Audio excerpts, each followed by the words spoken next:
Assalamualaikum warahmatullahi wabarakatuh. Waalaikumsalam warahmatullahi wabarakatuh. Alhamdulillahirrahmanirrahim. Wa bihi nasta'in ala umuri dunya waddin. Wassalatu wassalamu ala asyrofil anbiya'i wal mursalin wa ala alihi wa sahbihi ajmain, amma ba'du. Yang saya hormati Ibu Resti selaku penguji 1. Yang saya hormati Saudara Nabila selaku penguji 2. Dan yang saya banggakan mahasiswa yang akan diuji pada hari ini atas nama Muhammad Faris Saputra dengan NIM 2011900066 tentang tradisi pawang hujan ditinjau dari akidah Islam. Baik, kepada Saudari Faris, baik kepada Saudara Faris, saya persilakan untuk mempresentasikan proposal penelitian Anda. Baik, bismillahirrahmanirrahim. Assalamualaikum warahmatullahi wabarakatuh. Waalaikumsalam warahmatullahi wabarakatuh. Baik, terima kasih sebelumnya kepada Ibu Penguji 1, 2, dan Ibu Penguji yang ketiga telah memberikan waktu kepada saya untuk memaparkan hasil proposal penelitian yang telah saya lakukan beberapa bulan yang lalu. Baik, mohon kepada teman-teman sekalian juga untuk memperhatikan, mana tahu nanti ada yang ingin ditanya apa segala macam bisa dilakukan. Baik, adapun proposal ataupun penelitian yang saya kaji pada materi saya kali ini, saya menguji yang judul yaitu tradisi pawang hujan yang ditinjau dari akidah Islam. Nah, adapun pada agenda presentasi saya kali ini, saya akan mempresentasikan 3 bab. Yaitu bab pertama ada pendahuluan, bab kedua itu ada kajian mustaka, dan bab ketiga ada metode penelitian. Kita mulai terlebih dahulu di bab pertama, pendahuluan. Nah, sesuai dengan judul saya, yaitu mengenai tradisi pawang hujan, saya akan menjelaskan apa itu tradisi. Tradisi adalah suatu kebiasaan yang diwariskan oleh suatu kelompok masyarakat yang berdasarkan nilai-nilai budaya masyarakat yang bersangkutan. Tradisi menurut KBBI atau Kamus Besar Bahasa Indonesia artinya kebiasaan turun-temurun yang masih dilakukan dalam masyarakat dengan anggapan bahwa cara yang ada adalah yang terbaik dan yang paling benar. Nah, menurut setelah kita mengalami kemajuan ilmu pengetahuan yang sangat pesat, bahwa bisa kita lihat sekarang bahwa masih ada atau minim lah dari kata banyak bahwa masyarakat ini yang masih percaya tentang adanya tradisi-tradisi atau masih mengikuti tradisi turun-temurun oleh nenek moyang kita. Nah, tetapi tidak sedikit pula yang masih percaya atau masih melaksanakan tradisi itu, yakni seperti tradisi pawang hujan. Nah, kehadiran pawang hujan ini dapat dipercaya oleh masyarakat di desa atau masyarakat yang masih awam, itu dapat mengontrol datangnya air hujan dan mengalihkannya dari lokasi suatu tempat ke lokasi tempat yang lainnya dengan tujuan di mana pada saat mereka ingin melaksanakan suatu acara mereka pun dapat berjalan dengan lancar tanpa adanya suatu hambatan. Adapun fokus permasalahan saya pada penelitian saya ini berdasarkan latar belakang masalah, bahwa saya mengambil fokus permasalahan yakni yang pertama, masih tingginya kepercayaan masyarakat terhadap pawang hujan yang bisa memindahkan atau memberhentikan hujan. Yang kedua, bukan hanya masyarakat yang ada di desa saja yang masih percaya dengan pawang hujan, tetapi masyarakat yang ada di sekitaran kota itu bahkan masih percaya bahwa adanya pawang hujan ini benar-benar bisa mengontrol atau memindahkan hujan.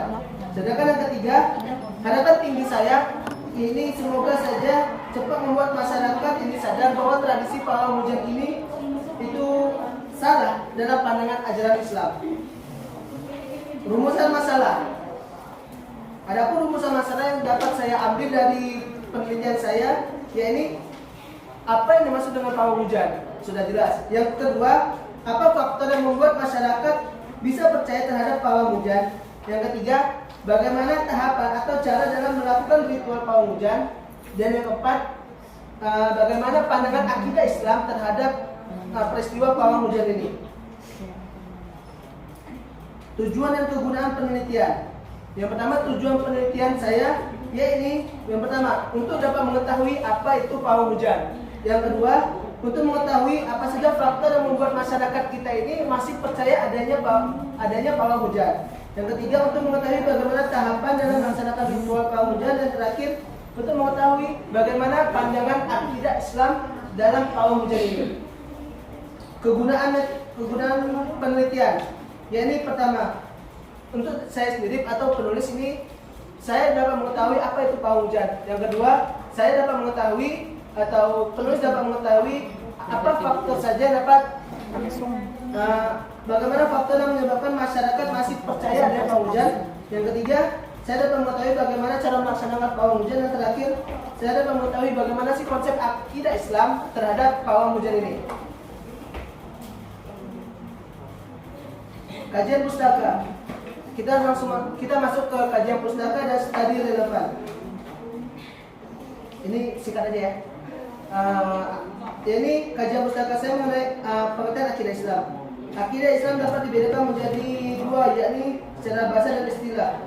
Pengertian secara bahasa yakni berasal dari kata akada, yaqidu, uqdatan dan akidata, yang berarti sebuah perjanjian atau sebuah ikatan. Sedangkan menurut istilah, kepercayaan yang berasal dari kebenaran hati nurani yang membuat diri manusia dan jiwa manusia itu yakin akan suatu hal tanpa adanya rasa bimbang dan keraguan hati dalam pikirannya.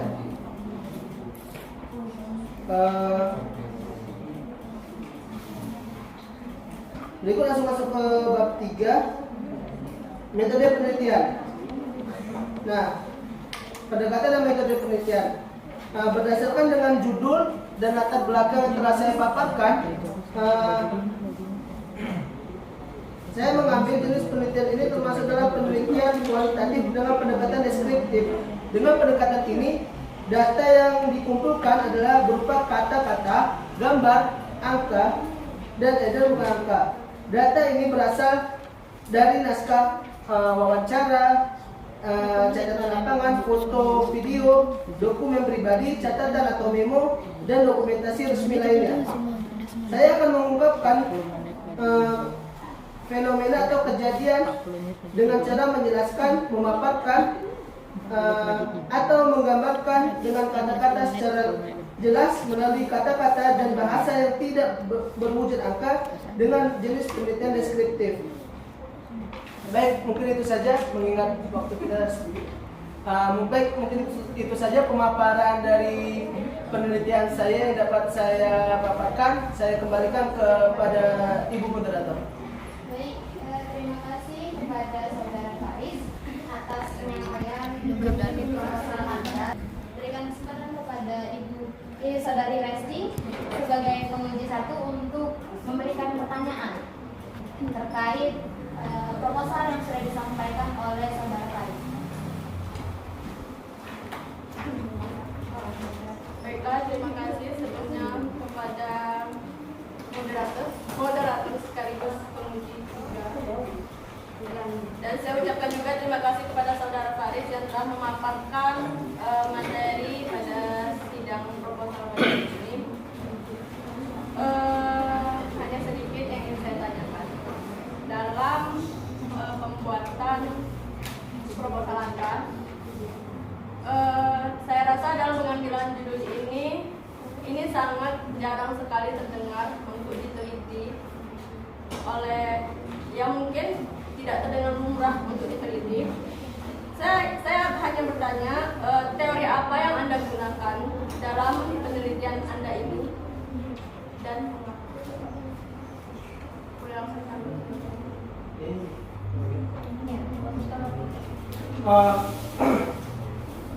Baik, terima kasih kepada Ibu penguji 1 yang telah memberikan saya pertanyaan. Langsung saya jawab. Teori apa yang saya ambil dari makalah dari penelitian saya ini dan mengapa saya ambil. Nah, teori yang saya gunakan ini bisa dikatakan kayak teori atau metode kualitatif deskriptif. Ya. Terus itu namanya. Teori-teori yang saya ambil ini, saya mengambil teori-teori berdasarkan jurnal atau berdasarkan hal-hal yang saat ini masih hangat-hangat atau sedang tren-trennya. Nah, yang kita tahu bahwa pada saat beberapa bulan atau beberapa waktu yang lalu kita dikagetkan dengan sebuah fenomena. Jadi sesuai fenomena pawang hujan. Nah, di sini saya tertarik dengan kejadian tersebut sehingga menjadikan ini sebagai judul penelitian saya. Nah, teorinya itu saya bisa ambil dari beberapa sumber-sumber yang terupdate seperti situs-situs internet atau situs-situs buku atau pemaparan para peneliti, baik itu yang berada di BMKG ataupun yang paham tentang tradisi ini atau yang paham tentang kegiatan ini seperti pawang hujan tadi, hujan dari ini kepada BMKG ataupun pada agama, kepada pemuka agama yang berkaitan dengan akidah Islam. Baik, terima kasih. Boleh dilanjutkan dengan saudara Nabila. Baiklah, terima kasih. Langsung saja di sini Anda memaparkan judul proposal yaitu tradisi pawang hujan di budaya akidah Islam. Pertanyaan saya adalah apakah menariknya dari judul penelitian Anda ini? Mengapa Anda dapat mengambil judul penelitian tersebut?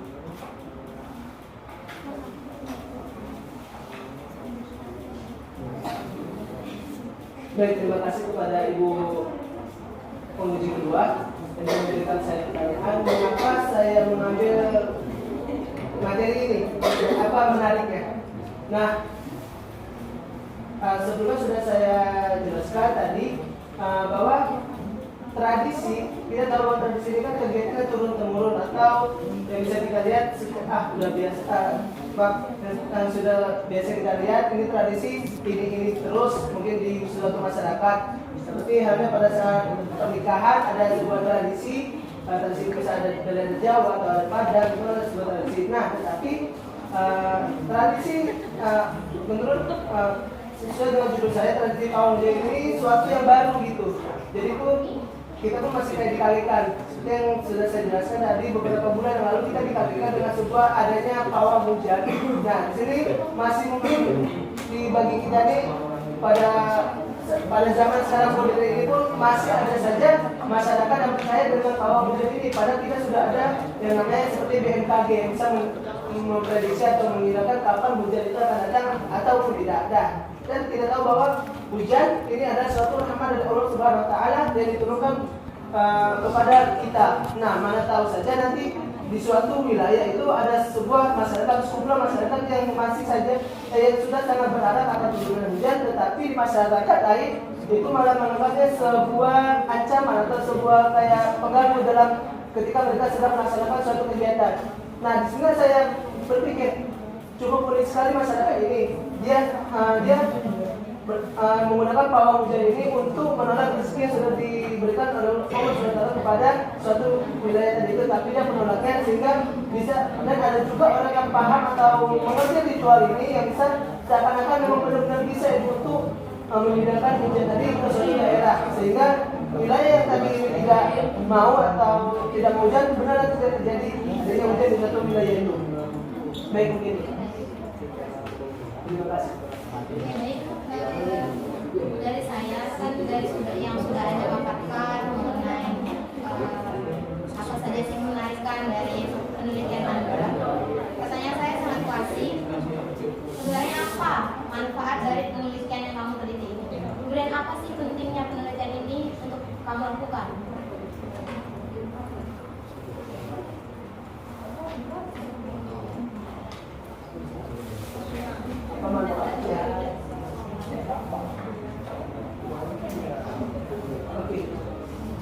Baik, terima kasih kepada Ibu penguji yang ketiga telah memberikan saya pertanyaan. Apa menariknya judul yang saya ambil ini dari tadi ya. Nah, apa manfaatnya? Nah, manfaat yang bisa saya ambil dari penelitian saya ini, ya ini saya dapat terus terang untuk bisa mengetahui bahwa kita sebagai manusia ini dengan semakin zaman berkembangnya iptek, ilmu pengetahuan teknologi, ternyata masih saja ada beberapa masyarakat yang tertinggal ini, sehingga dia masih bisa atau masih meyakini bahwa tradisi-tradisi dari nenek moyang ini pun lekat dengan dia. Dia tidak mau berubah dengan masyarakat yang iptek, yang ilmu pengetahuan tinggi, yang kita seharusnya tidak lebih percaya daripada tahu, tapi masyarakat ini masih percaya dengan adanya tahayul atau tradisi itu tadi. Nah, itulah manfaatnya yang bisa saya ambil. Jadi saya bisa tahu, wah ternyata masih ada saja masyarakat atau suatu wilayah yang percaya dengan adanya tradisi-tradisi ini. Seperti tradisi pawang hujan yang kita tahu bahwa sekiranya hujan turun itu biasanya merupakan rahmat bagi kita. Tapi masyarakat ini beda. Mungkin dia sedang ada kegiatan lain yang sangat penting yang tidak bisa diganggu, sehingga terjun untuk memanggil pawang hujan tadi itu untuk memindahkan hujan tadi itu. Nah, itulah manfaatnya, sehingga saya dapat mampu selain untuk mengetahui masih adanya masyarakat yang percaya dengan adanya pawang hujan, saya pun juga bisa untuk mengetahui ternyata memang benar adanya pawang hujan, dan pawang hujan ini pun bisa benar-benar memindahkan hujan. Nah, itu kan suatu yang sangat menarik bagi saya, yang sangat jarang atau tidak lumrah gitu yang ada di dunia kita. Ternyata ada saja manusia yang bisa memindahkan rahmat Allah tadi itu dengan perantara pawang hujan tadi itu, yang dimana dia melakukannya dengan beberapa ritual khusus yang hanya diketahui. Baik. Terima kasih. Selanjutnya kepada audiens yang hadir, rekan-rekan sekalian, jika ada yang bertanya mohon untuk mengangkat tangannya. Saya batasi 1 orang saja ya.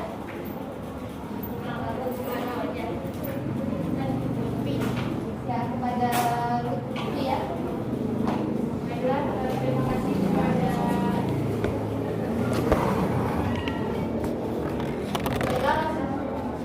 Baiklah, langsung saja terima kasih kepada Ibu moderator sekaligus menguji saudara Faris hari ini yang telah memberikan kesempatan kepada saya untuk bertanya mengenai proposal yang telah dipresentasikan oleh saudara Faris. Baik, langsung saja. Saya ingin bertanya, bahwasanya kan otomatis berarti Anda telah mengambil penelitian itu sumbernya dari seorang pawang tersebut juga kan? Ya, sebagai wawancara itu ada sumber-sumber yang berkaitan dengan itu dan juga. Ya, nah otomatis Anda juga sudah mengetahui bagaimana tata cara yang dilakukan atau ritual-ritual yang dilakukan oleh pawang tersebut saat memanggil ya, memindahkan hujan tersebut. Nah, lalu bagaimana pandangan dan deskripsi Anda mengenai ritual-ritual tersebut dikaitkan dengan akidah Islam sekali? Seperti apa pandangan Anda di syariat Islam kita ini? Baiklah, terima kasih. Assalamualaikum warahmatullahi wabarakatuh. Waalaikumsalam warahmatullahi wabarakatuh. Baik, kedua saya mengucapkan terima kasih kepada saudari Lutfi yang telah memberikan saya pertanyaan. Izin langsung menjawab.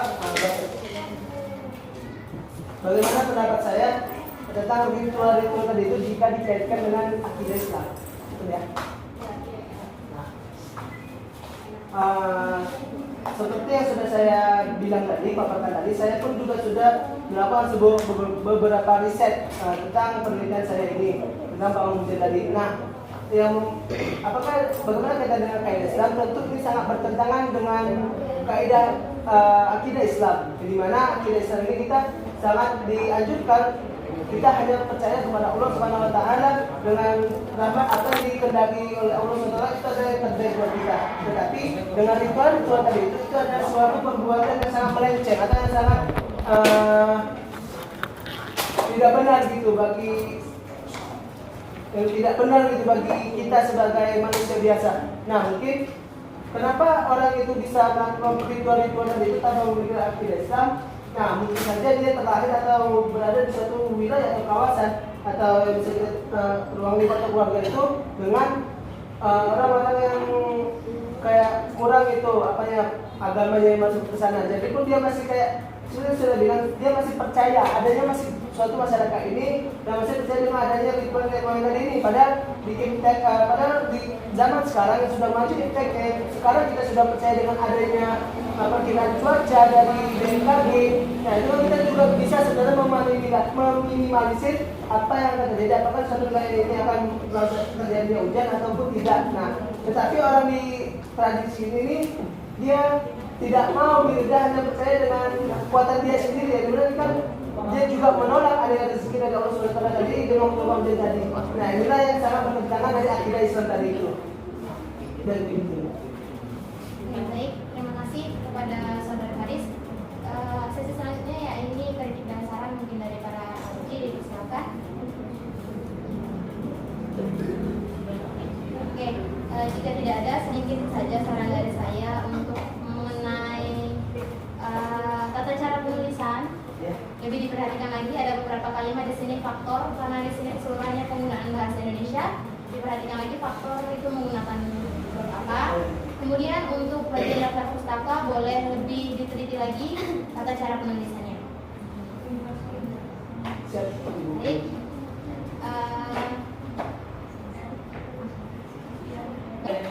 Dengan ini kamu dinyatakan ACC untuk melanjutkan ke sidang skripsi. Apa yang sudah disampaikan tadi untuk dijadikan bahan evaluasi atau bahan perbaikan di kedepannya. Assalamualaikum warahmatullahi wabarakatuh. Waalaikumsalam warahmatullahi wabarakatuh.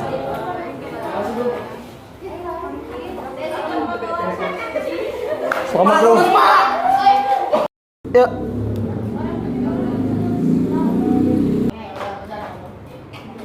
Assalamualaikum warahmatullahi wabarakatuh. Waalaikumsalam warahmatullahi wabarakatuh. Alhamdulillahirabbil alamin wa bihi nasta'in 'ala umuri dunya waddin. Wassalatu wassalamu 'ala asyrofil anbiya'i wal mursalin wa 'ala alihi wa sahbihi ajmain, amma ba'du.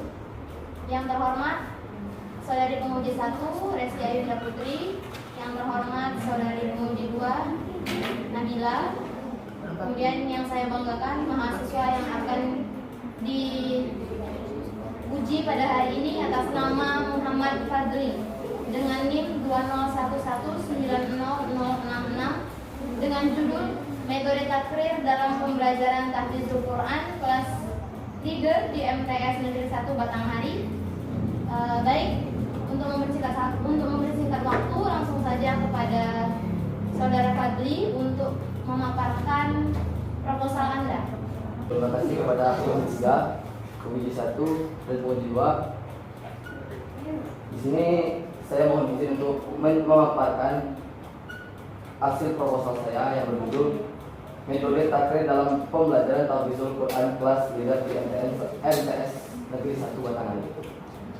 Jadi maksud saya isi dari proposal saya yang di bab 1 itu pendahuluan, yaitu tentang latar belakang saya membuat proposal ini, yaitu dalam agama Islam pendidikan diambil dari pedoman Al-Quran dan Hadis, di mana Al-Quran merupakan kitab suci yang diturunkan kepada Nabi Muhammad SAW untuk menjadi petunjuk, pelajaran serta pedoman hidup bagi umat Islam. Nah, di era globalisasi ini banyak pengaruh negatif yang di masyarakat, terutama sebagian dari remaja masa kini. Moralitas sebagian remaja itu sangat menurun akibat dari era globalisasi tadi. Yang mana banyak penurunan moral, seperti tingkat moralitas remaja Indonesia itu sangat menurun.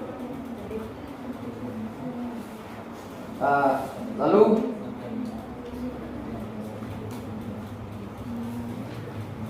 menghafal dan mempelajari Al-Quran sangat besar dampak positifnya adalah membentuk karakter dan kepribadian yang berakhlak mulia. Membaca dan menghafal Al-Quran sangat banyak metode yang digunakan yang bisa kita temukan.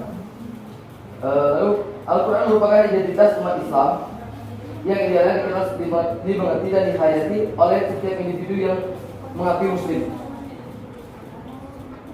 Dalam menghafal Al-Quran ada banyak metode yang digunakan untuk menghafal Al-Quran. Salah satunya adalah metode takrir. Selanjutnya definisi operasional. Skripsi yang saya buat ini yaitu yang berjudul efektivitas metode takrir dalam pembelajaran tahfidzul Quran kelas leader di MTS 1 Batanghari.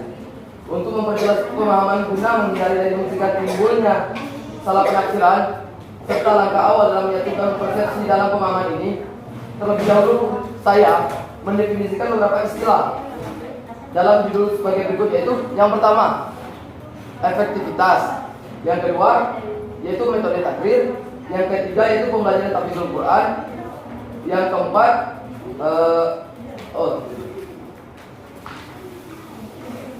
rumusan masalah.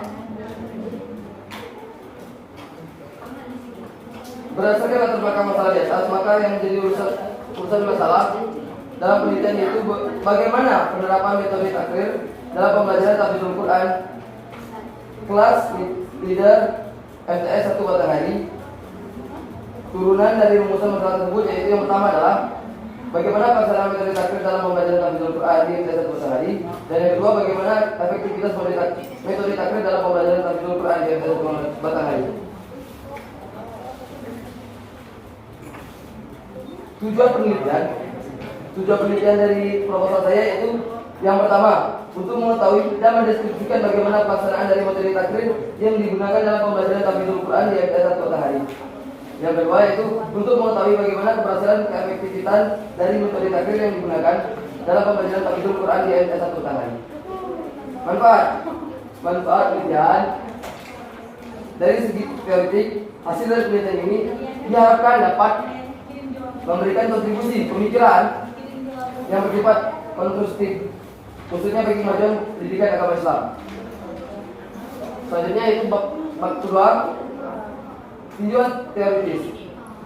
Dari tinjauan teoritis ini ada pengertian metode tikrar. Metode dalam kamus bahasa Indonesia berarti cara yang teratur dan terpikir baik-baik untuk mencapai suatu maksud. Jadi dapat disebutkan bahwa metode adalah salah jalan, teknik yang direalisasikan dengan baik dan benar sesuai dengan ketentuan metode agar bisa diterima. Sedangkan tikrar berasal dari bahasa Arab masdar dari kata yang berarti mengulang.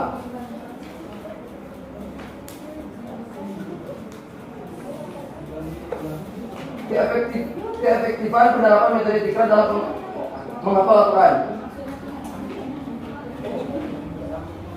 Yang selanjutnya itu metode dalam menghafal Al-Quran. Dalam kamus bahasa Indonesia disebutkan bahwa menghafal Al-Quran itu ada beberapa metode, yaitu seperti dapat mengucapkan agar dapat diucapkan di bawah kepala tanpa melihat buku atau catatan lain.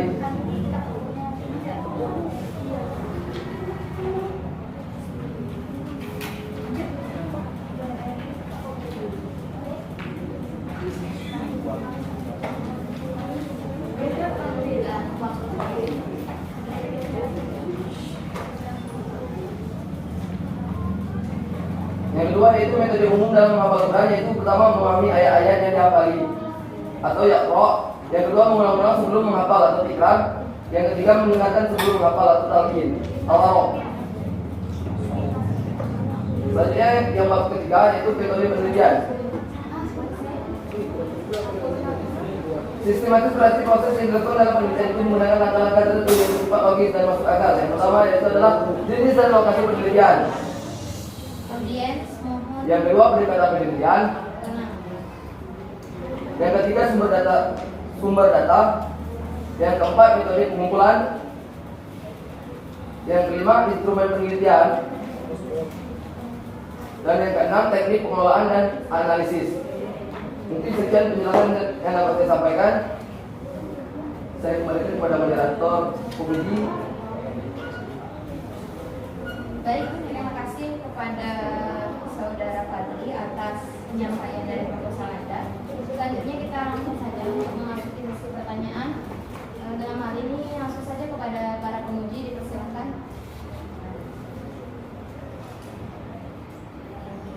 Baik, terima kasih kepada Baiklah, terima kasih saya ucapkan kepada Saudara Fadli yang telah memaparkan hasil materi dari proposal Anda. Pertanyaan saya sangat sederhana, yaitu mengapa Anda memilih tempat di leader MTS Negeri 1 Batanghari. Apa alasannya membuatkan Anda mengambil wilayah tersebut?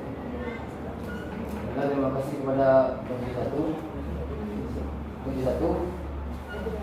Alasan yang kuat kenapa saya memilih MTS 1 Batanghari dengan menggunakan menghafal Al-Quran dengan metode takrir, karena di MTS 1 Batanghari yang saya lihat memiliki program yaitu kelas leader menghafal Al-Quran. Jadi mungkin saya akan memasukkan cara metode atau cara cepat, bukan cepat sih, lebih ke arah cara yang lebih efisien untuk menghafal Al-Quran dengan baik dan benar. Karena di kelas di sekolah ini sangat mementingkan hafalan yang tadi di MTS 1 Batanghari, karena mereka memiliki kelas leader tadi.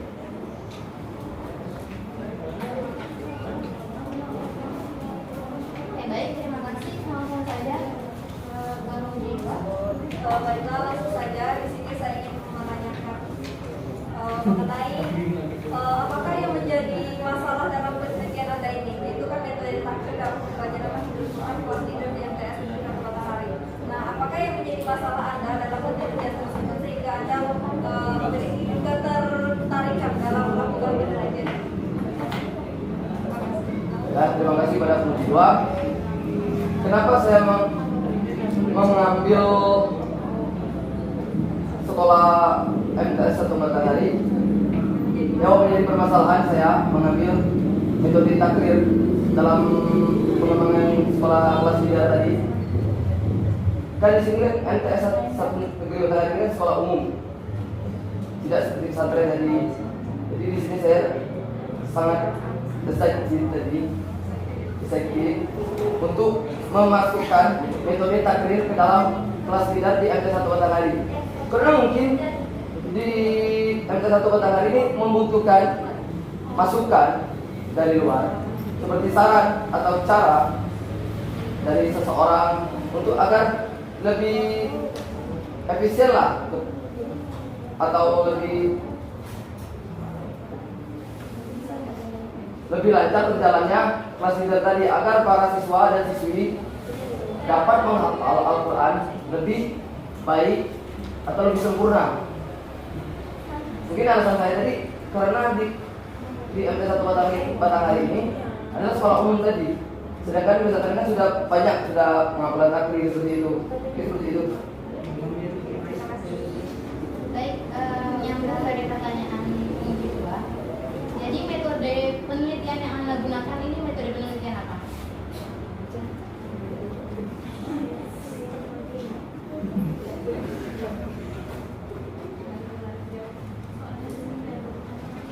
Saya menggunakan metode kualitatif deskriptif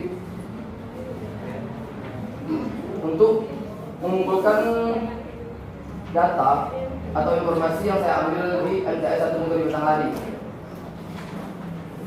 Seperti saya mengambil data seperti foto, wawancara, dan dokumentasi tadi, seperti itu. Oke, baik. Terima kasih kepada saudara Fadli. Saya persilakan kepada audiens untuk memberikan satu pertanyaan. Oke, baik. Dipersilakan. Baiklah, langsung saja. Terima kasih telah memberikan kesempatan ini kepada saya untuk bertanya kepada saudara Fadli yang saat ini sedang diuji. Baiklah, langsung saja. Saya ingin bertanya, penelitian Anda kan tadi dilakukan di MTS 1 Batanghari.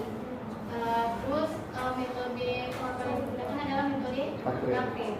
Nah, saya ingin bertanya, bagaimana pendapat Anda mengenai gambaran Anda tentang penelitian atau eksperimen Anda ini mengenai kira-kira berapa lama penerapan metode takrir ini berjalan secara efektif saat diterapkan kepada anak-anak di MTS 1 Batanghari ini. Kira-kira gambaran Anda tuh metode takrir ini, penghafal ini bakalan efektif tuh berapa lama gitu. Sedangkan kita tahu bahwasannya semangat anak-anak di situ kan sangat berbeda-beda. ada yang semangat cuma di awal, tapi nanti sampai di tengah mereka udah tidak semangat lagi. Saya terima kasih. Baiklah, terima kasih kepada audien telah bertanya tentang pendapat saya cara yang atau waktu yang efisien untuk para siswa dan siswi itu menghafal Al-Quran. Dari sudut pandang yang saya dapatkan, mungkin untuk menghafal Al-Quran dengan metode takrir ini dilakukan secara 6 tahun. Itu dari sudut pandang saya. Sedangkan MTS itu hanya 3 tahun. Mungkin bisa lebih diminimalisir lagi lah untuk diterapkan di MTS. Mungkin di otak-atik lagi seperti cara yang jangan sampai 6 tahun lah kan. Bagaimana cara meminimalisirnya menjadi 3 tahun. Sedangkan terapan metode takrir ini sebenarnya kan ada di pesantren. Sebab di pesantren itu kan orang itu kan tinggalnya di asrama. Jadi bisa diterapkan secara lebih efisien atau lebih efektif. Jadi sedang yang ditanyakan Lutfia bagaimana cara siswa dan siswi itu lebih tertarik dan tidak lebih cepat bosan agar dalam menghafal Al-Quran tadi, yaitu dengan cara seperti semisal siswa dan siswi ini sudah menghafal Al-Quran. Nah, siswa sudah selesai menghafal Al-Quran itu tidak duduk saja, tidak, tapi ada berbagai macam ustadz itu tadi kan, dia mengulang-ulang lagi mulai dari ustadz yang tadi sampai selesai. Mungkin seperti itu agar mereka tidak menang saja di masjid apa seperti itu. Jadi seperti, dan juga misalnya tempatnya menghafal seperti di masjid, kan nanti bisa diubah. Mereka misalnya mencari suasana baru di taman atau lebih tempat-tempat lebih sunyi. Jadi seperti itu dari sudut pandang saya.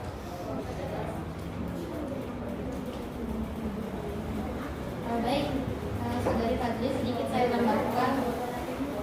Saudara Fadli, sedikit saya tambahkan.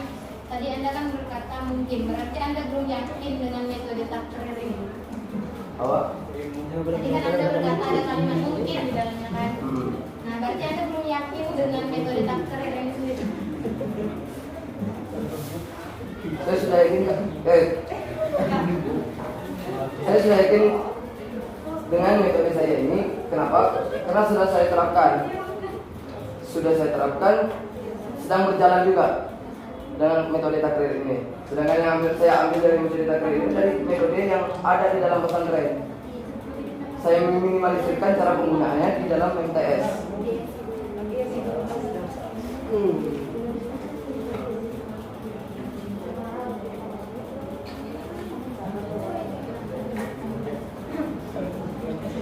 Oke, baik, selanjutnya akan disampaikan kritik dan saran oleh para penguji di persilakan.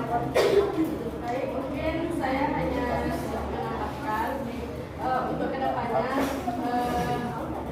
bukan keefisiensian antara judul sama isi, karena Anda menulis judul metode takrir tapi tidak isi Anda memasukkan. Mungkin ini juga menjadi bahan evaluasi atau diteliti dalam Baik, terima kasih kepada para penguji pada hari ini. Oke, baik. Dengan ini, dengan beberapa tambahan kritik dan saran tadi, mudah-mudahan dapat dijadikan bahan untuk perbaikan ke depannya dalam menyusun skripsi Anda. Dengan ini saya nyatakan Saudara Muhammad Fadli dengan NIM 20119066 telah menyelesaikan 90040 telah menyelesaikan seminar proposalnya pada hari ini dan dapat melanjutkan ke penyusunan skripsi Anda. Wassalamualaikum warahmatullahi wabarakatuh. Baik, assalamualaikum warahmatullahi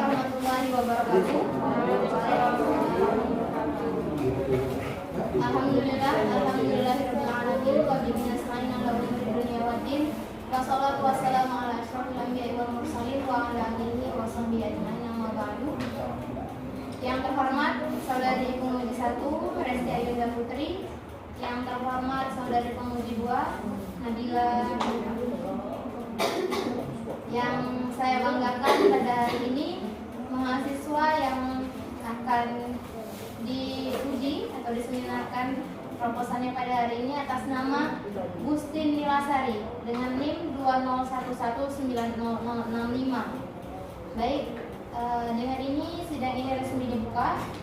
Kepada Saudari Gustin dipersilakan untuk memaparkan isi proposal Anda. Terima kasih kepada kedua juga telah mempersilakan saya untuk mempresentasikan proposal penelitian saya dengan judul implementasi strategi pendidikan dalam pembelajaran tinggi di Madrasah Sanawiyah Negeri 5 Kota Jambi. Baik, di sini saya akan memaparkan bab 1, bab 2 maupun bab 3, di mana pada bab 1 ini ada latar belakang fokus penelitian, proposal masalah, dan tujuan serta penggunaan penelitian. Pada latar belakang di sini kita tahu bahwa pendidikan merupakan salah satu kunci untuk kemajuan serta perkembangan manusia yang berkualitas, di mana menurut Hidayat dan Abdullah menyatakan bahwa pendidikan adalah usaha sadar dan berencana untuk memberikan bimbingan serta pertolongan dalam mengembangkan potensi jasmani dan rohani yang diberikan oleh orang dewasa kepada peserta didik untuk mencapai kedewasaannya serta mencapai tujuan agar peserta didik mampu melaksanakan tugas hidupnya secara mandiri. Terlepas dari dunia pendidikan, strategi pembelajaran juga ikut andil dalam proses pembelajaran, di mana strategi pembelajaran tersebut menurut Hamrumi itu ada cara yang dituju untuk menyampaikan suatu materi pembelajaran. Di dalam dunia pendidikan, salah satu masalah yang dihadapi adalah rendahnya daya serap siswa dalam menangkap pembelajaran, khususnya yang saya ambil adalah khususnya pada pembelajaran fikih, di mana siswa itu kurang didorong untuk bisa mengembangkan kemampuan berpikirnya dalam memahami pembelajaran fikih, di mana guru hanya memberikan siswa itu hanya memahami materinya tetapi tidak mempraktekkan teorinya. Jadi untuk mewujudkan pencapaian tujuan pendidikan, maka guru dituntut untuk lebih bisa memahami strategi pembelajaran apa yang baik untuk digunakan pada proses pembelajaran.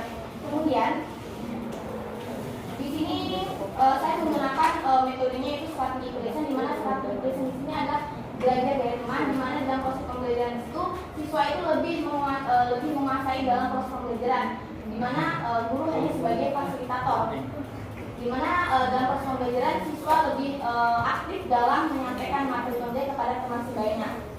Kemudian fokus penelitian di sini saya mengambil fokusnya itu ada pada kelas 8A, yaitu di MPS Negeri 5 Kota Jambi. Rumusannya adalah yang pertama, bagaimana implementasi strategi tulisan dalam pembelajaran fikih di Madrasah Sanawiyah Negeri 5 Kota Jambi. Yang kedua, faktor penghambat dan rumusan dalam implementasi strategi tulisan dalam di Madrasah Negeri 5 Kota Jambi. Kemudian berlanjut kepada bab 2, yaitu kajian studi relevan, di mana kajiannya ini adalah menurut Mulia saat pada tahun 2013 di halaman 56, interpretasi itu berasal dari bahasa Inggris imponen yang berarti melaksanakan atau melaksanakan. Sedangkan strategi tulisan itu adalah strategi yang mendukung pengajaran sesama siswa di dalam kelas dan menempatkan seluruh tanggung jawab pengajaran kepada seluruh anggota kelas. Menurut Sirkulman tahun 2012 halaman 185. Kemudian strategi tulisan ini merupakan strategi active learning, yaitu strategi di mana peserta didik akan dibikin menjadi beberapa kelompok, kemudian setiap kelompok itu diberikan tugas dan mereka menjelaskan kepada teman sebagainya siswa dengan tugas atau materi yang telah diberikan kepada oleh gurunya. Kemudian kelebihan dari kekurangan strategi tulisan, kelebihannya itu adalah strategi itu lebih mandiri, kemudian mereka lebih aktif, dan mereka yang awalnya pasif itu akan menjadi aktif dengan adanya atau menerapkan metode tulisan ini. Kekurangannya adalah memerlukan waktu yang cukup lama, kemudian memerlukan perhatian guru yang lebih ekstra ketat dan lain sebagainya. Manfaatnya adalah bahwa penggunaan strategi ini otak akan bekerja menjadi lebih aktif, kemudian belajar menjadi lebih maksimal, dan kita tidak mudah lupa atas materi pelajaran apa yang kita pelajari dengan cara menerapkan metode strategi ini. Kemudian pada studi relevan, di sini saya mengambil 3 studi relevan, yaitu yang pertama Istimorafika dalam judul penelitian implementasi strategi tulisan dalam pembelajaran fikih di MPS Al-Hidayah Pagemangan Kabupaten Banjarnegara tahun pelajaran 2013-2015. Yang kedua adalah Wiwin Kustinasari dalam judul penelitian implementasi strategi pembelajaran tulisan pada mata pelajaran fikih dalam upaya meningkatkan prestasi belajar siswa kelas 10 dan segenap tahun ajaran dengan IMA Al-Mustafawiyah Palangkaraya. Yang ketiga adalah Asrianti Asgar dalam bidang penelitian efektivitas strategi jurusan dalam meningkatkan keberhasilan penggunaan materi Asmaul Husna pada pelajaran Akhirat di kelas 7 MI Mutarofair harus kecamatan Cijenengan. Nah, pada studi level ini perbedaannya adalah itu pada perbedaan lokasi, kemudian perbedaannya lagi adalah pada peningkatan hasil belajar, sedang persamaannya itu adalah penerapan yang sama pada strategi research. Kemudian pada bab 3 itu adalah pendekatannya adalah saya menggunakan pendekatan deskriptif di mana di sini menggunakan metodenya itu ada metode wawancara, metode dokumentasi dan juga observasi. Kemudian lokasinya itu ada di MTS Negeri 5 Kota Jambi dan subjeknya itu ada atau informasinya atau informasi itu ada kepala sekolah kemudian juga siswa. Mungkin sekian presentasi dari saya melanjutkan penjelasan. Baik, terima kasih kepada saudara Gusti. Baik, langsung saja kita masuk ke sesi pertanyaan oleh para uji dipersilakan. Baiklah, langsung saja di sini mengenai judul proposal penelitian implementasi strategi riset dalam pembelajaran tinggi pada Senambi Negeri 5 Kota Jambi. Sederhana saja yang ingin saya tanyakan adalah bagaimana cara Anda menyelesaikan penelitian Anda ini? Menyelesaikan penelitian. Baik, terima kasih kepada penguji dua atas pertanyaannya. Pertanyaannya adalah bagaimana cara Anda menyelesaikan penelitian. Cara saya menyelesaikan penelitiannya adalah yang pertama saya akan melakukan observasi terlebih dahulu di lokasi tersebut atau di MTS di Lima Kota Jambi. Kemudian saya akan melakukan wawancara kepada kepala sekolah dan maupun siswa atas pembelajaran yang dilakukan di MTS tersebut. Nah, di sini saya akan mengambil pembelajaran tinggi dengan metode strategi itu. Dari hasil observasi yang sudah saya lakukan di sini tadi ada beberapa masalah penguji sudah membagi juga pada halaman 3 di mana yang pertama itu adalah siswa kurang aktif dalam mengikuti pelajaran teknik. Kemudian yang kedua adalah kegiatan pembelajaran riset itu apabila tanpa pengawasan guru maka siswa lebih dominan itu pada saat jam belajar. Yang ketiga siswa masih mengalami kesulitan dalam memahami dan melihat materi yang diajarkan kepadanya. Yang keempat dalam menggunakan strategi menghabiskan waktu. Nah, oleh karena itu saya tertarik mengambil judul yaitu mengimplementasikan strategi tulisan dalam pembelajaran fikih. Nah, jadi cara bagaimana menyelesaikannya adalah saya mengimplementasikannya, saya menerapkan sesuai dengan langkah-langkah dari strategi tulisan. Kemudian saya menyelesaikan permasalahan sebelumnya yaitu siswa yang kurang aktif atau bahkan alasan-alasan dan kurang waktu dan sebagainya. Saya akan mengefektifkan waktu sesuai dengan langkah-langkah strategi tulisan.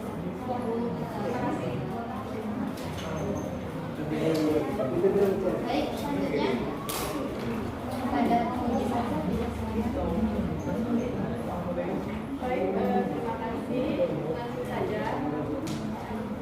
Pertanyaan saya juga sederhana dan klasik. Tadi saya juga sudah membaca bahwasanya penelitian Anda ini sudah pernah dilakukan oleh peneliti sebelumnya. Pertanyaannya apa sih yang membuat beda antara peneliti sebelumnya dengan penelitian yang Anda lakukan sekarang? Baik, terima kasih kepada penguji satu atas pertanyaannya. Memang penelitian ini memang sudah dilakukan oleh peneliti sebelumnya yaitu terdapat di studi relevan tadi yang membuat perbedaannya yang pertama tadi saya sudah jelaskan bahwa yang pertama adalah lokasi dari penelitian tersebut di mana di studi relevan tersebut lokasinya ada beberapa tempat. Kemudian yang saya lakukan itu adalah di FPS di Lima Kota Jambi yang belum pernah diteliti oleh peneliti sebelumnya. Kemudian perbedaan yang lainnya itu adalah dari pembelajarannya. Mereka menggunakan pembelajarannya akidah akhlak. Kemudian mereka itu lebih ke metodenya kuantitatif yaitu meningkatkan hasil belajar. Sedangkan saya itu lebih ke metode kualitatif yaitu menggunakan mengimplementasikan saja strategi ini. Dan kemudian cara mengambilnya itu juga sumber-sumbernya itu dengan cara dengan dokumentasi dan observasi. Sedangkan kualitatif itu kan dengan angka-angka kemudian menilai hasil belajar setelah menerapkan strategi. Kalau saya itu hanya menerapkan strategi tulisan ini, kemudian melihat apakah ada perbedaan dengan strategi sebelumnya. Ya, baik, selanjutnya pertanyaan dari saya, apa urgensi penelitian ini atau apa kepentingan utama dari penelitian ini dan kenapa kamu itu harus melakukan penelitian ini? Oke, baik, saya ulangi. Apa urgensinya atau kepentingan utama dari penelitian ini dan kenapa kamu harus melakukan penelitian ini? Baik, terima kasih kepada dan urgensi atau kepentingan saya harus melakukan penelitian ini. Kembali lagi bahwa yang pertama tadi hasil dari observasi yang sudah saya lakukan di MTS Kota Jambi tadi bahwa siswa itu kurang aktif dalam mengikuti pembelajaran pikir. Maka dari itu dengan bagaimana siswa itu bisa aktif yaitu dengan cara mengubah strategi pembelajaran dari guru yang mengajarkan pembelajaran pikir tersebut. Biasanya guru itu di dari hasil observasi saya itu guru hanya menjelaskan materi itu tapi tidak melakukan teorinya, gitu. Hanya menggunakan metode ceramah saja tetapi tidak memberikan siswa itu ruang untuk menghidupkan suasana kelasnya. Maka dari itu saya membuat penelitian ini menggunakan strategi tulisan agar suasana di kelas itu menjadi lebih aman. Baik, terima kasih. Mungkin ada dari audiens yang ingin bertanya, saya persilakan satu orang saja. Sudah cukup, saya rasa cukup. Langsung saja dari penguji silakan untuk menyampaikan kritik ataupun saran dan masukan bagi mahasiswa pada hari ini.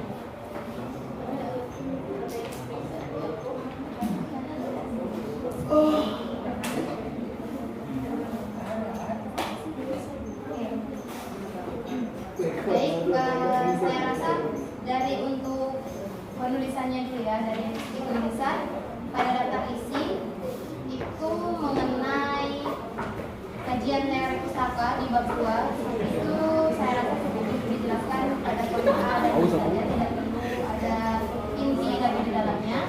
Di sini kan ada satu, kemudian ada A lagi gitu, jadi Anda jelaskan cukup di poin-poin saja seperti data bab 1.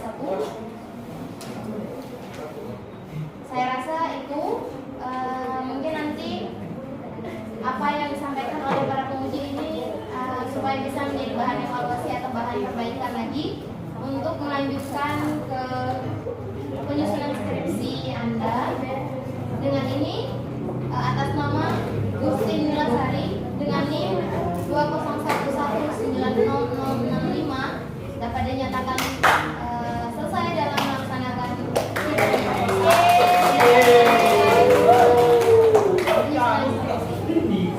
wassalamualaikum warahmatullahi wabarakatuh. Waalaikumsalam.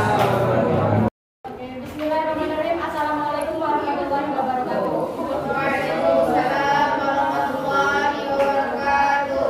Bapak selamat datang saudara Emerson Yuliansa. Apa kabar? Baik, Apakah sudah siap? alhamdulillah ini Proposal hari ini.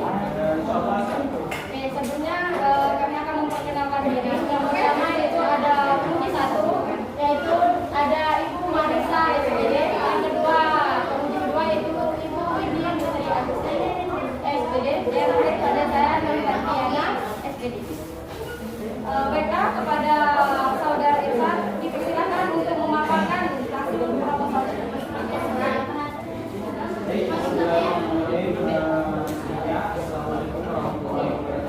Waalaikumsalam warahmatullahi wabarakatuh.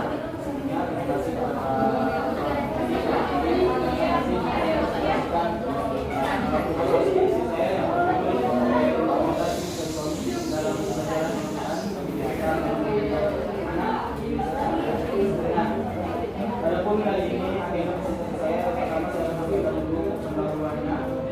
Tentunya pendahuluan yang mana ada latar belakang, yang kedua adalah bahwa yang ketiga adalah pengumpulan datanya.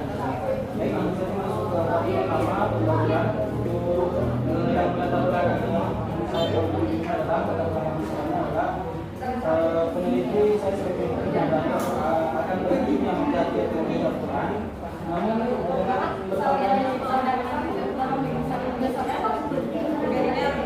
jadi latar belakang masalah dari tujuan saya ini tentang implementasi ekonomi dalam pembelajaran Al-Quran itu adalah saya sebagai peneliti menyadari bahwa penting kita membaca Al-Quran. Namun dengan pertamanya usia anak itu setara dari anak-anak dari pendidikan sekolah mereka tidak ada lagi dukungan dari orang tua untuk menghafal, tapi hanya sekedar untuk bisa membaca. Jadi saya mengambil metode ini untuk agar anak itu dapat tertarik dan tidak membosankan untuk menghafal Al-Quran itu, karena kita tahu bahwa menghafal Al-Quran selain dapat merubah sifat, membuka pemikiran mereka, juga menentukan perilaku dari anak itu. Kemudian itu adalah masalah dari metode ini. Berikutnya adalah ada tujuan pemikiran saya, yaitu pertama ingin mengetahui bagaimana pelaksanaan belajar menghafal Al-Quran dengan menggunakan metode kauni ketika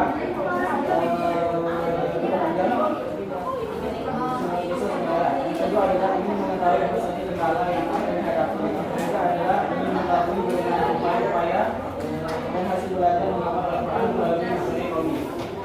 Yang berikutnya adalah kita kerja penelitian pustaka, yang mana penelitian metode itu adalah cara yang digunakan untuk mengimplementasikan rencana yang sudah disusun dalam kegiatan atau tujuan yang sudah tercapai. Yang kedua ada penelitian metode kauni. Metode kauni ini adalah metode merekam yang diucapkan, didengarkan, digerakkan dan dilihat, sehingga ada bagian memori yang melalui metode ini yang menyimpan. Yang ketiga adalah metode penelitian. Yang pertama ada alur penelitian. Alur penelitian yang pertama adalah pendekatan dan desain penelitian. Yang kedua adalah setting dan subjek penelitian. Yang ketiga adalah cara pengumpulan data. Yang keempat adalah pemeriksaan paksaan data. Baik, adapun yang pengumpulan data yang digunakan di sini adalah dengan menggunakan metode wawancara, observasi, dokumentasi, dan kemudian mereduksi data tersebut. Mungkin itulah presentasi dari bahan proposal saya. Kembalikan kepada Oke, baiklah, terima kasih kepada saudara Arisan yang sudah memaparkan hasil proposalnya, yaitu mengenai implementasi metode kauni dalam pembelajaran Al-Quran di THI atau Taman Pendidikan Al-Quran Desa Sumeraya. Bagaimana, sudah siap untuk ujian? Baiklah, kepada silakan. Terima kasih kepada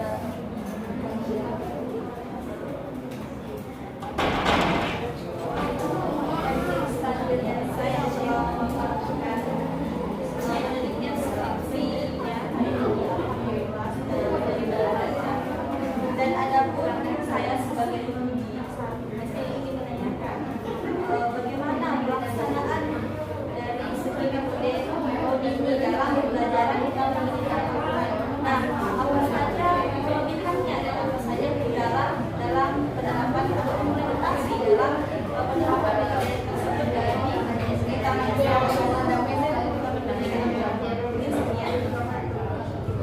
Baik, terima kasih buat kuliah pertama. Jadi adapun tata cara pelaksanaan metode kauni ini, yang pertama adalah murid belajar bergerak pada waktu yang berbeda. Yang pertama, yang kedua adalah mengatur posisi dengan benar. Yang ketiga itu murid dapat memperoleh pemahaman dari yang diharapkan. Jadi murid menggunakan pendidikannya. Yang keempat, yang kreatif adalah setelah murid nyaman dengan proses dulu atau diri, kemudian mengulangi kembali hafalan apa yang sudah dihafalkan oleh orang tersebut. Dan yang kelima adalah menggunakan kata-kata khusus pada saat membaca sehingga mudah oleh murid itu mengingat. Adapun kelebihan dari metode kami yang saya ambil ini adalah membantu motorik anak serta melatih otak anak-anak.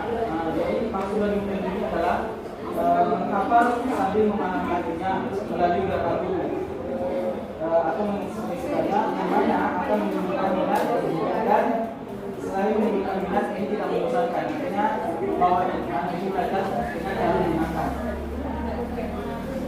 Kemudian adapun kendala yang saya hadapi dalam pendidikan ini adalah masih adanya anak murid yang belum bisa membaca Al-Quran. Itu mungkin kendala yang pertama. Yang kedua adalah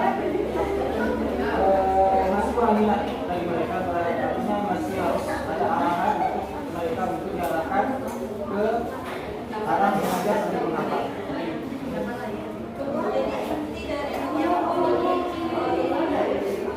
Menghafal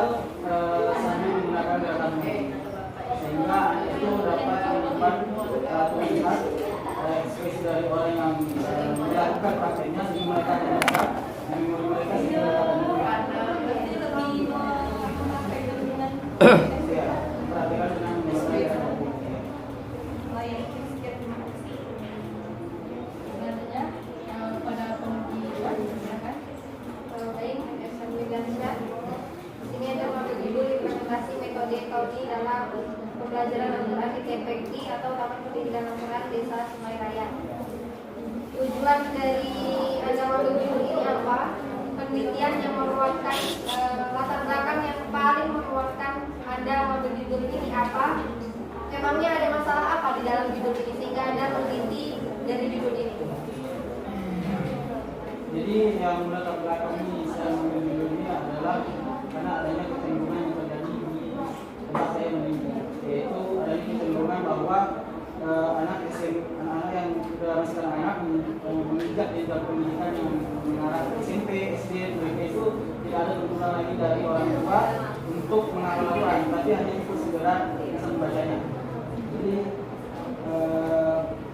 karena adanya kecenderungan tersebut, jadi saya menggunakan metode Kauni ini untuk mengimplementasikan ke TPK di tempat saya yang tadi. Nah, karena kenapa saya menggunakan metode ini? Karena menghafal dan membaca Al-Quran itu sangat berpengaruh pada pengetahuan anak. Selain berpengaruh dalam pemikiran mereka, dari pengetahuan mereka juga berpengaruh dalam perilaku mereka.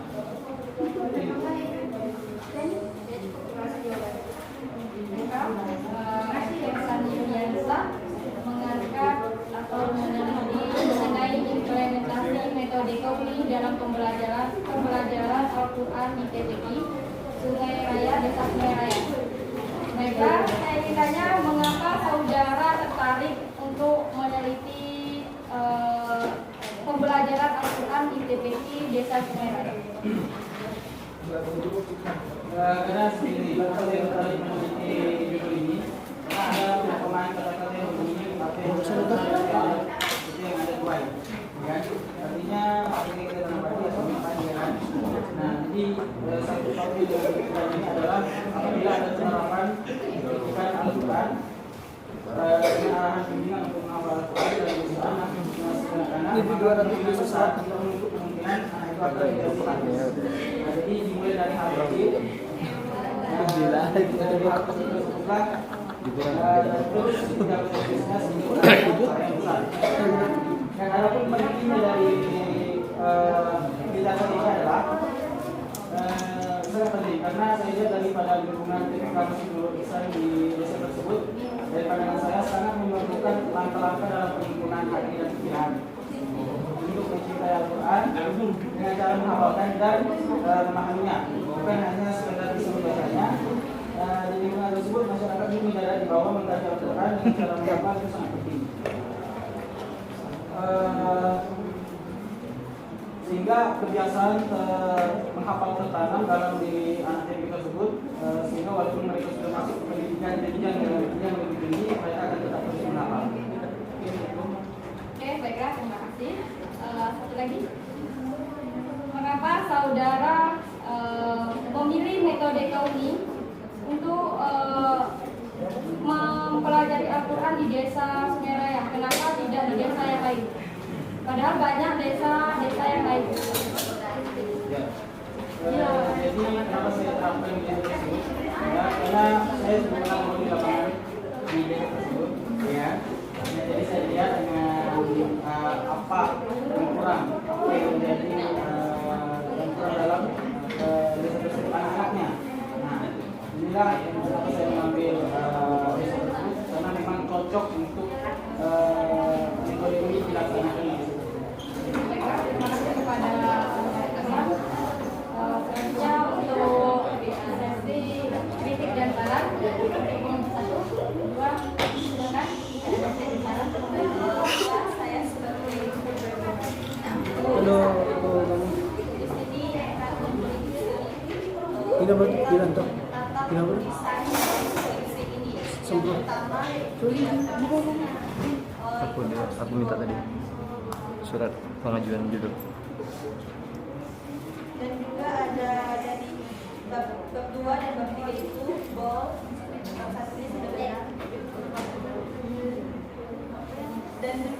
di latar belakang ini masih ada kehidupan yang tidak ada balinotnya. Sebagiannya sudah ada. Ini sudah. Dan juga untuk penyampaian saudara Irsan ini saya rasa sudah cukup baik, tapi ada lebih baiknya mungkin lebih menyampaikan itu tidak terfokus pada teks, harus memakai harus sesuai dengan pemahaman atau terus Baiklah, sedikit menambahkan mungkin dari segi penulisan itu sudah disampaikan oleh penguji satu.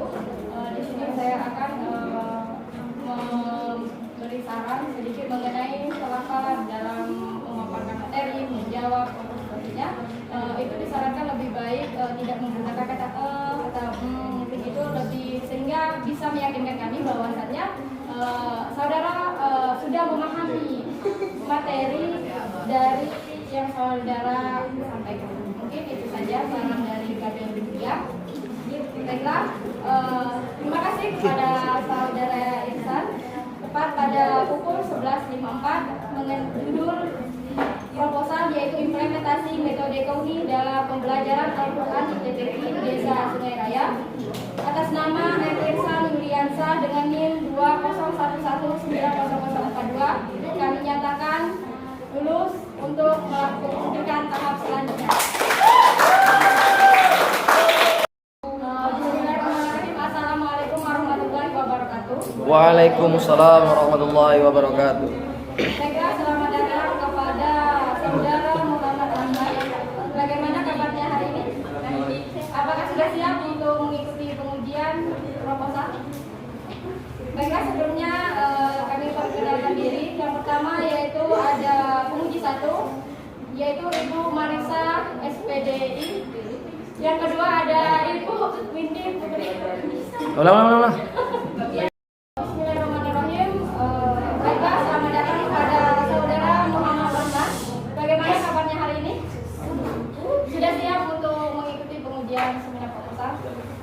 Baiklah, sebelumnya perkenalkan dulu. Yang pertama yaitu ada penguji satu, yaitu Ibu Marisa SPD. Yang kedua yaitu ada Ibu Windy Putri Agustin SPD. Yang terakhir yaitu ada Nur Badriana SPD. Baiklah, kepada saudara Arman dipersilahkan untuk memaparkan hasil proposalnya. Waktu dan tempat dipersilahkan.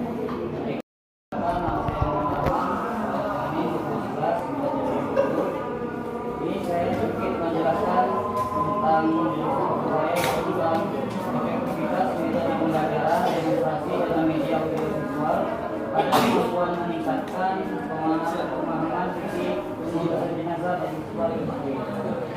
Baik, saudara, agenda kita itu kami berdasarkan kedua kajian kata dan tiga metode penelitian.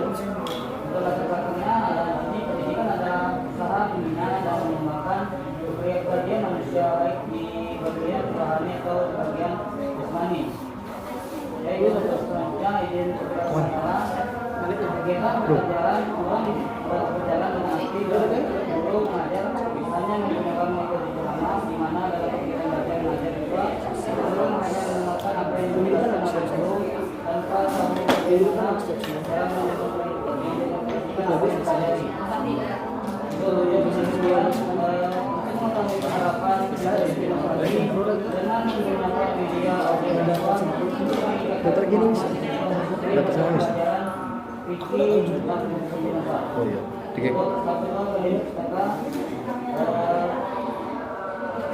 Metode demonstrasi secara analitis yaitu metode atau metode dari bahasa itu meta yang berarti melalui atau melewati dan proses yang berarti dengan bersyarat. Kemudian media audiovisual ini pelajaran audiovisual adalah satu dari berbagai macam media yang menunjukkan unsur suara dan gambar secara terintegrasi pada saat menyampaikan informasi atau pesan. Di mana contohnya penyelenggaraan untuk jenazah. Kata jenazah bila tidak dari suku bahasa akan terbantu besar dari basaran dan menjadi pengguna dari jenazah yang diambil dari biaya pribadi jenazah yang bila yang mana Audien. misalnya kalau ketiganya jadi penelitiannya resmi saya menggunakan penelitian kualitatif untuk proses penelitian pertama untuk penelitian dua subjek penelitian. Untuk teknik mengumpulkan data saya mengambil observasi, wawancara dan dokumentasi. Oke, itu saja. Baiklah, terima kasih kepada saudara Ahmad yang sudah memaparkan hasil proposalnya, yaitu mengenai efektivitas metode pembelajaran demokrasi dengan media audiovisual pada kemampuan meningkatkan pemahaman fikih penulisan jenazah bagi siswa-siswi. Baiklah, sesi selanjutnya kita mulai pengujian. Sudah siap? Baiklah, kepada penguji 1 silakan. Saya di sini sebagai penguji 1 akan menanyakan kepada saudara mengenai tentang penelitian Anda, yaitu mengenai efektivitas metode pembelajaran demonstrasi dengan media audiovisual pada kemampuan meningkatkan pemahaman fikih penulisan jenazah. Nah, jadi bagaimana kesimpulan inti dari penelitian Anda ini sehingga kami sebagai peneliti dapat menyebutkan hasil dari bidang ini. Jadi pada sini saya punya pertanyaan dari dokumen pertama itu tentang kesimpulan. Di mana kesimpulan saya di sini saya mengambil judul ini untuk penulisan jenazah untuk menarikkan pembelajaran penulisan jenazah yang menggunakan metode demokrasi supaya siswa-siswi tersebut mengetahui tata cara bagaimana penulisan jenazah baik dari memandikan, menyulatkan, dan mengumpulkan sesuai syariat Islam. Mungkin Anda bisa menjelaskan sedikit tentang metode pembelajaran demonstrasi gambarnya. Ya, memang kita demonstrasi itu cara kemudian pelajaran dengan menunjukkan pada siswa atau proses kegiatan seperti yang sedang dipelajari, baik berupa timbang yang sering disertai dengan analisis, mungkin menggunakan media gambar atau media yang lain.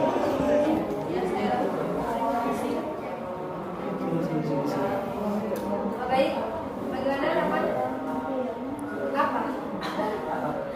Ini apa? Saya nanya bagaimana persiapan? Setelah kamu memaparkan tadi, sebenarnya pemaparan kami ini sedikit membuat kami para penguji jenuh karena kami tidak terlalu mendengar apa yang Anda sampaikan. Suaranya terlalu kecil. Yang ingin saya ujikan adalah apa manfaat yang ada yang kamu ambil dari hasil penelitian ini. Dan di sini judulnya kan efektivitas metode pembelajaran demonstrasi dengan media audiovisual pada kemampuan meningkatkan pemahaman fikih penulisan jenazah bagi siswa-siswi. Studi kasusnya di mana ya? Studi kasusnya ini tempat kamu meneliti ini di mana? Karena kami nggak tahu di sini kamu meneliti di daerah mana, sekolah mana, itu tidak ada dalam judul kamu. Tolong dijelaskan. Karena di sini saya ingin siswa tersebut dapat memahami dan melakukan cara penulisan jenazah itu dengan baik dan benar sesuai syariat dan juga sifatnya itu penulis bangsa di kemudian hari kita memang melakukan semua praktikan secara langsung bagaimana penulisan jenazah itu dengan baik. Dan untuk lepas itu sebelumnya saya menuliskan saya dikasihnya dari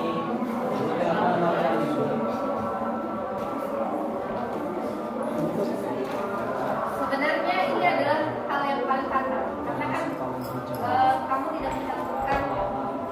Kalau misalkan memang kamu tidak ada studi kasusnya di proposal kamu ini harusnya judulnya agak sedikit baik. Tapi kalau misalkan memang kamu ada studi kasus yang kamu teliti di tempat itu, harusnya kamu mencantumkan di proposal ini.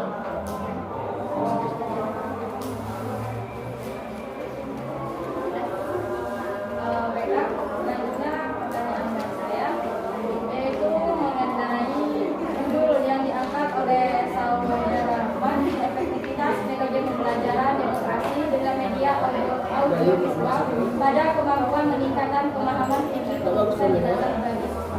Yang ini saya tanyakan yaitu berapa lama waktu yang saudara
bisa langsung mengajarkan secara perlahan. Hah? Oke, baiklah, terima kasih kepada